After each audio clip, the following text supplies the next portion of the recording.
like a screen recording program as well, and I just turned that on. So hopefully, even if no one attends, even if Collaborate doesn't record the session properly, I will still have something that will be salvageable from this session.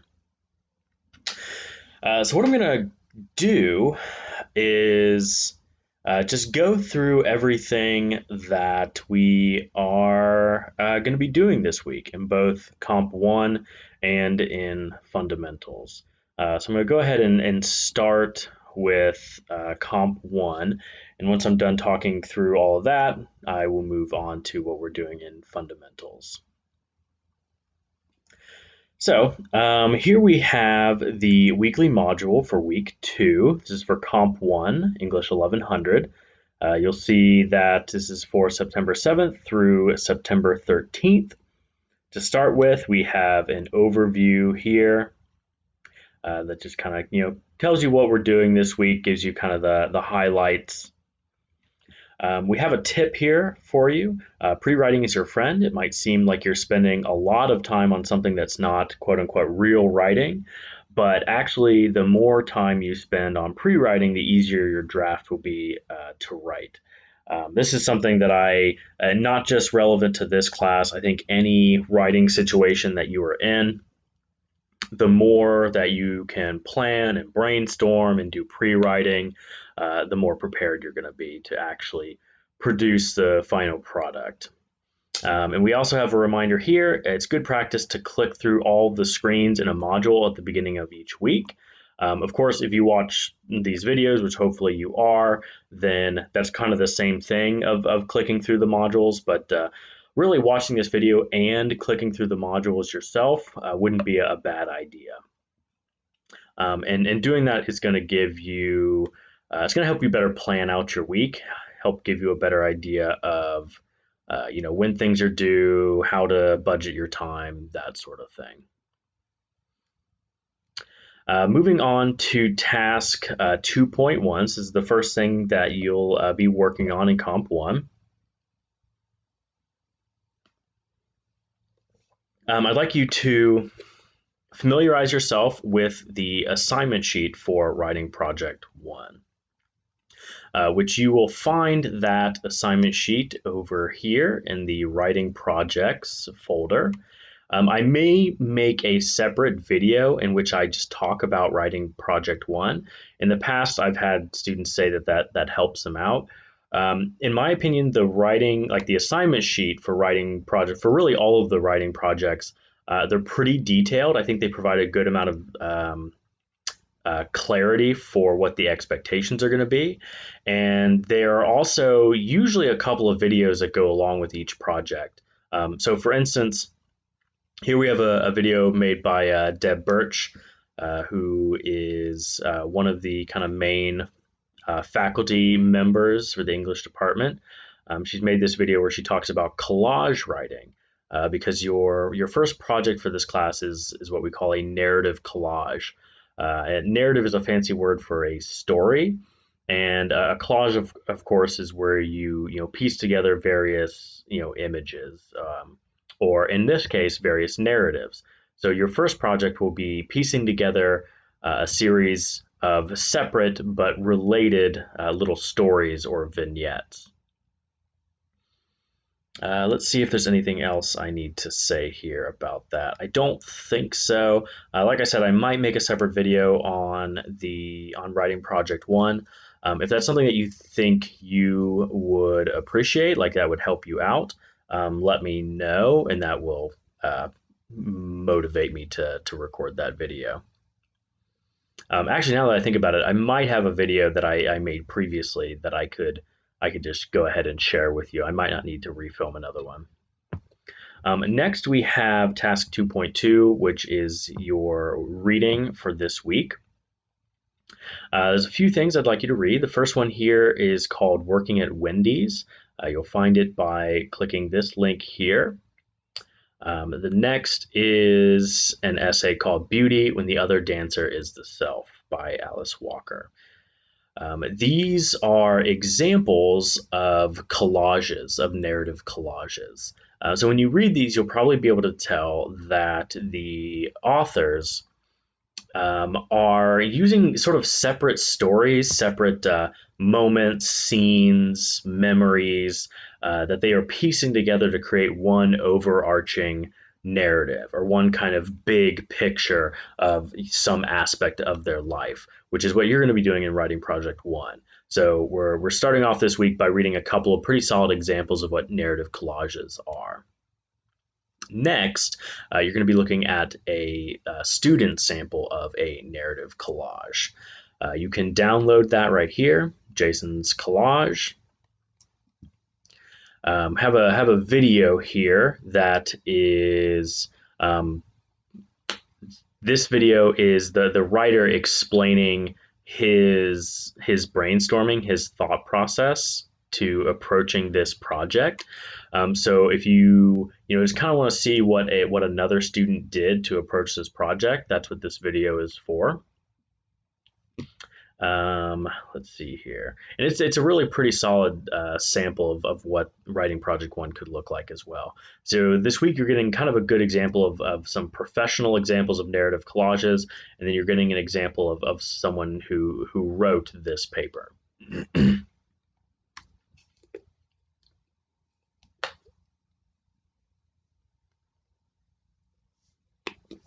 Next, you are going to make a discussion board post for Wednesday.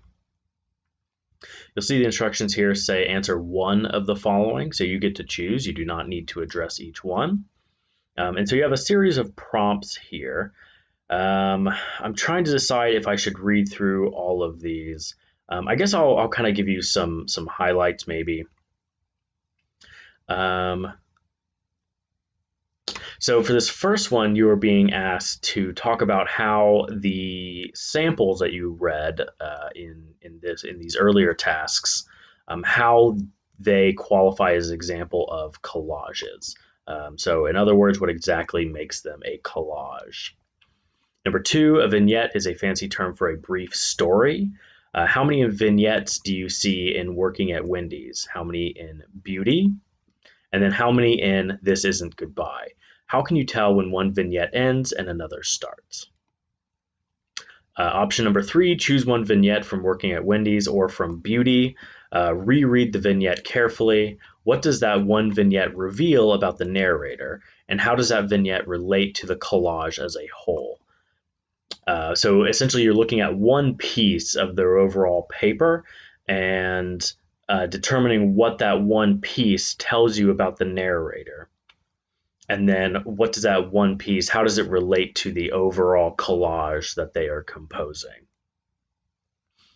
Moving on, number four here, based on the samples that you read, as well as other narratives that you have read in the past, what do you think are the key features of narrative writing?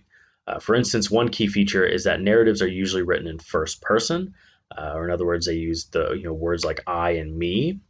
What else would you add as a key feature of narrative writing? For each feature you mentioned, be sure to give a specific example from our course reading. Then finally, option number five, think back to the video from task 2.1 in which Deb gives her take on collage writing. In what ways do the sample collages you read this week reflect any of the ideas mentioned by Deb in that video? So again, you only need to do one of these. Just choose your favorite, and you'll be posting that to the discussion board by Wednesday night. Task 2.5, you're going to be doing some pre-writing activities. This one is maybe one of the longer tasks that you're going to do this week, so kind of keep in mind that you may need to set aside a nice chunk of time to complete this. Below, you have some options here for different ways you can do pre-writing for writing project one. I'm fine with you just choosing one option. You can also kind of combine the different options if you want. I'm mostly going to be looking to see that you have produced a substantial amount of thinking and writing. So I don't really mind how you approach this pre-writing. I just need to see that you've done a fair amount of it. I think the more pre-writing that you do, the easier it will be to write writing project one. Here's our tip box. You can find examples of this pre-writing, student examples, in the Student Success Gallery. So I'd take a look at those. Option one, you can respond to some specific prompts. And I don't think I'm going to go over all of these.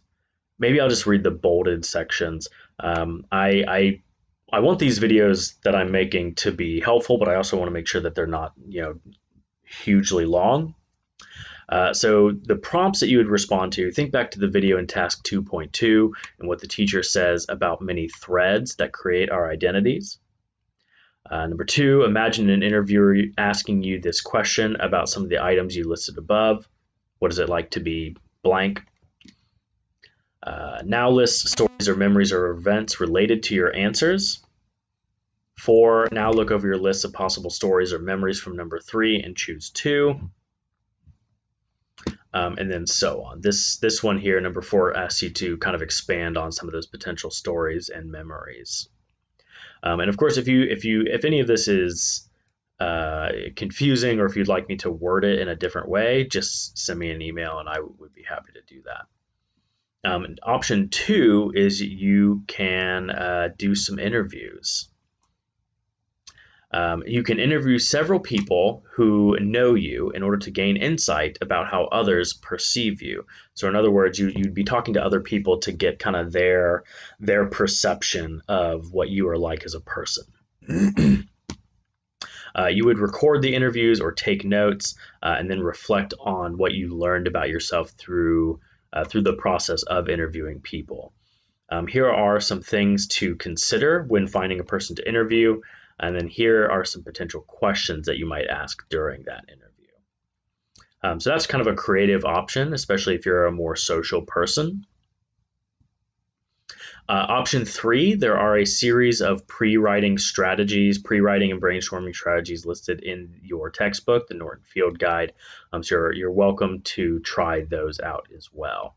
If you decide to do number 3, option 3, I would do 3 or 4 of the different strategies listed here. In the past, I've had students do option number 3 and just do a free writing or just create a list. That's not enough for this particular assignment. Like I mentioned earlier, I want to see that you've really considered the possibilities here. Real quick, I want to check to make sure that no one else has joined our session. I don't think so. I'm not seeing anyone else present here.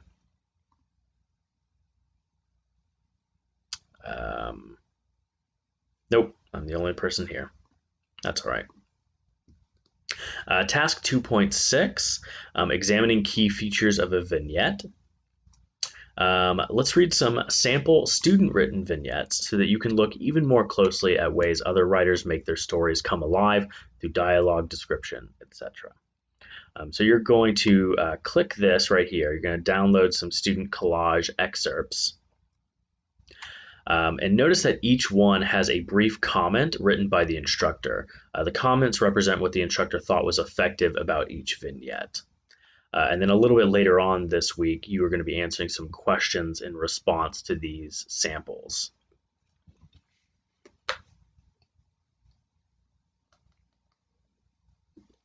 For task 2.7, you're going to make another discussion board post. You should also reply to your classmates.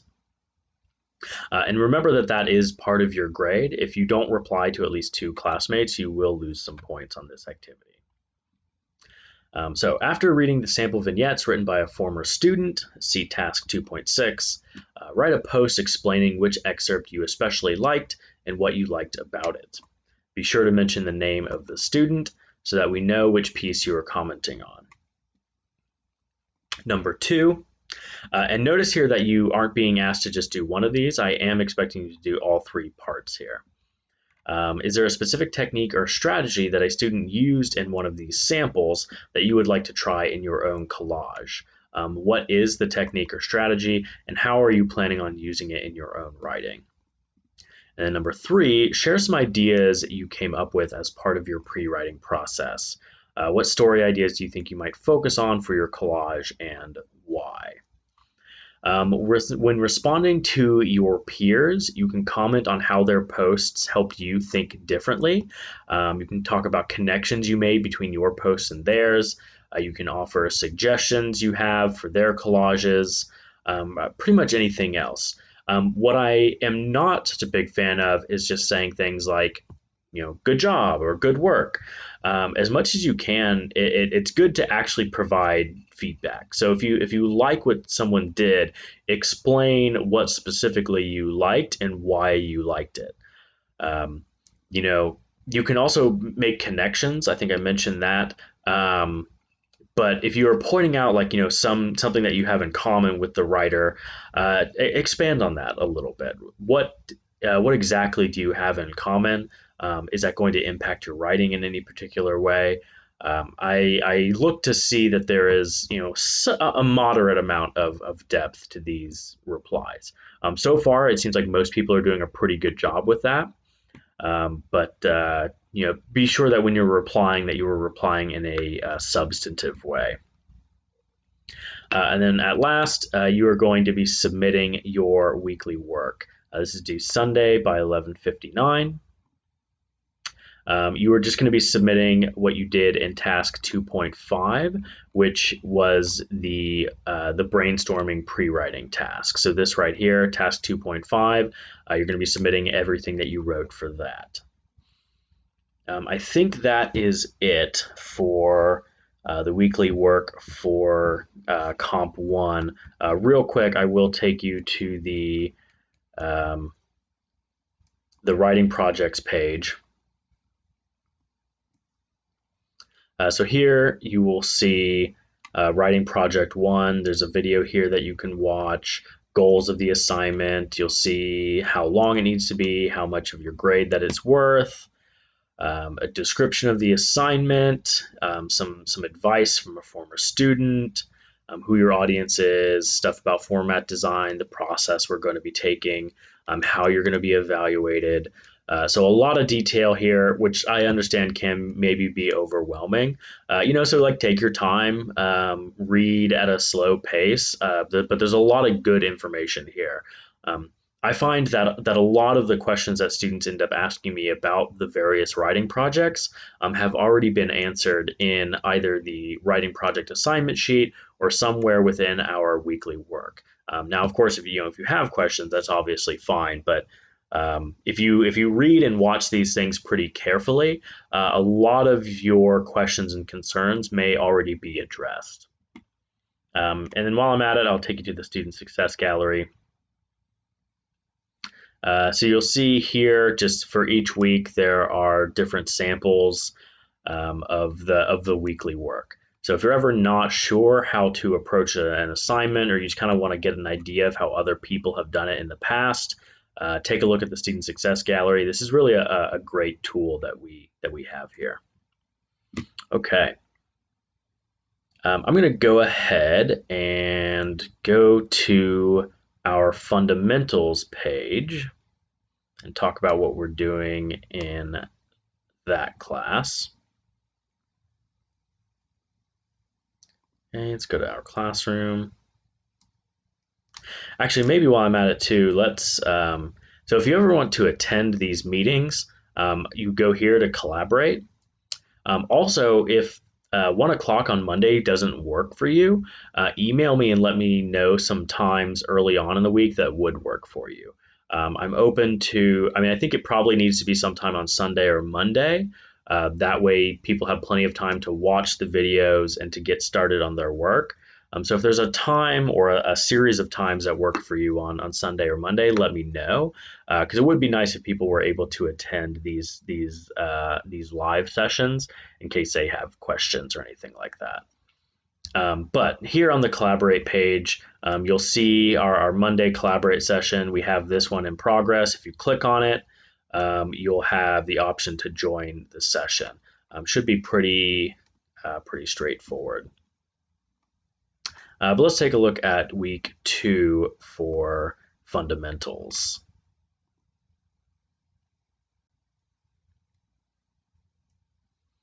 So we have a week 2 overview here. This week, you'll do some warm-up writing for your narrative collage project in English 1100, but you'll be doing it in the genre of a poem. So we're going to take kind of a creative approach here. You will write I am from poems that bring together various threads of your identity into a creative art form. Don't worry if you've never written a poem before. You won't be graded on your ability to write poems or how creative they are. This is kind of just a brainstorming activity. I am from poems are kind of like Mad Libs in that the writer already has a completed structure to work within. So you're just going to be filling in the details. Here you have some sample poems that you can listen to.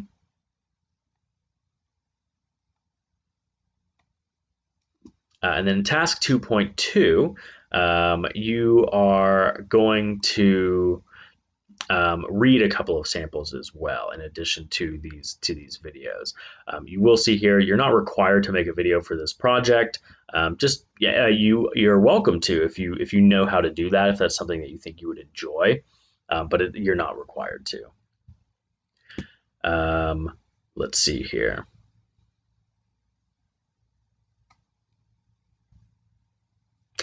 So below you're going to find the original poem that you listened to above, and a similar example. Notice that the linking phrase "I am from" begins many of the lines. So this is kind of these are examples of what your poem may look like. Task 2.3 is getting started on your poem. Sit down with a piece of paper and a pen. Perform a free write in which you make lists for some of the following 17 categories. You're not turning in your responses. This is just a warm-up exercise that will help you fill out the I am from template in your next task. Complete as many of the categories as you need before you feel you are ready to start writing your poem. So bunch of different categories here. Probably similar to some of the things you wrote down in your 25 things post in Comp 1. So feel free to maybe recycle some of those answers here if you feel like they're applicable. In task 2.4, you're going to have a discussion board post. Remember that you always have one due every Thursday night by 11:59. Taking the below template as your guide, write an I am from poem using the details you brainstormed in the previous task. Your poem does not have to follow the template instructions exactly. Think of the template as a model that you can replicate or revise. The examples in the tasks above all take inspiration from this template, and yet they uniquely belong to the poet. I do want you to make sure that your poem is at least 15 lines long. Gonna check again, make sure no one else has joined me. Okay, still looks like the only person in this room. Okay. Once you finish your poem, go to the week 2 discussion. Under discussion board, click create thread, give your thread a relevant title, and post your poem. So this is the template here that you can follow. If you want to follow this exactly, that's fine, but remember that it doesn't have to precisely replicate this template. This template is just kind of a guide for you. And that is the last thing that you're going to be doing this week in fundamentals. Pretty straightforward. Fundamentals is definitely designed to provide activities that are going to help you out in Comp 1. We'll usually, look at things in kind of a different perspective, or maybe go into a little bit more depth than we would have in Comp 1. But it's not really designed to be a ton more work. Mostly designed to kind of supplement the things that we're doing in Comp 1. All right. So that is all for this week's overview. Hopefully these videos worked out well. I'll be posting them in an announcement here shortly.